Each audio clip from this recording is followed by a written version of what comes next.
Welcome to Get Your Shift Together, the Business Fixer podcast. I'm Nicola J. Barnett, your profit and growth business advisor. I help businesses scale by design so they gain more capacity with less stress, less cost, far less dependency on the owner. Now today, let's talk about something most business owners don't say out loud. Growth doesn't automatically make business easier.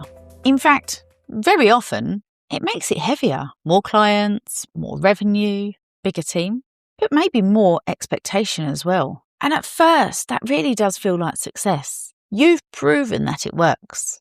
You've built momentum in your business and you've created something really real. Because in the early days, you probably said yes to everything, every opportunity, every type of client, and every scenario. You're building traction. You're learning fast. And you're adapting constantly. And at that stage, it's really energizing to think we're growing our business. But when growth actually happens, you then hire, you expand, your revenue increases, which is what we was probably chasing. But with that, responsibility increases as well. And somewhere along the way, something shifts. It's not getting easier anymore. It's getting more complex. Decisions are multiplying, the conversations are multiplying, and the expectations of you are multiplying. You're no longer asking, can this work? You're asking yourself, can this hold? And this is where many capable business owners start questioning themselves. Why does this feel harder than it should? Why am I busier now than when I started?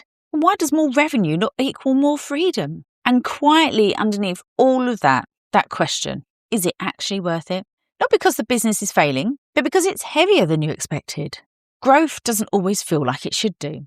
And here's the part most people miss. Growth and scale are not the same thing. Growth is about adding more, and scaling is about increasing capacity. So growth increases the volume, whereas scaling increases resilience. Growth amplifies whatever already existed in the business. So if your systems are loose, growth stretches them even further. If your cash flow was unpredictable, growth is going to magnify that and make it more unpredictable. And if everything already depended on you, growth is going to multiply that dependency.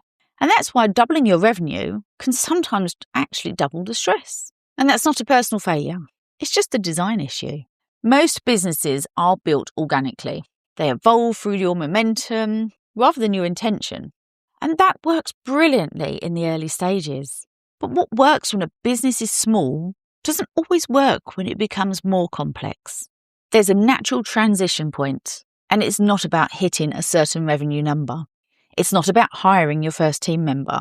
It's when complexity starts costing you ease. The business works, but you don't like how it works. Time off feels conditional.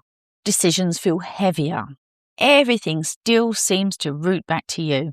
And if you're honest, if this business doubled tomorrow, would it feel exciting? Or a bit overwhelming? That answer tells you exactly where you are right now. You're not behind, you're not incapable, you're just at the redesign stage. And that's what this series is about. Scaling by design. Not just hoping growth works. Designing a business that can handle growth. So over the next few episodes, we're moving from growth by accident to scaling by design. We'll build visibility, so you can see what's really happening. We'll build structure, so growth doesn't create bottlenecks. And we're going to build stability, so the business has solid foundations to grow. Because scaling by design means growth doesn't increase pressure. It increases capacity. And it means the business can carry more without you carrying more. So growth adds weight. Design decides whether that weight strengthens you or cracks you. So if growth currently feels heavy, it's not because you can't handle it. It's because the business wasn't designed to. And that's what we're fixing in Series 2.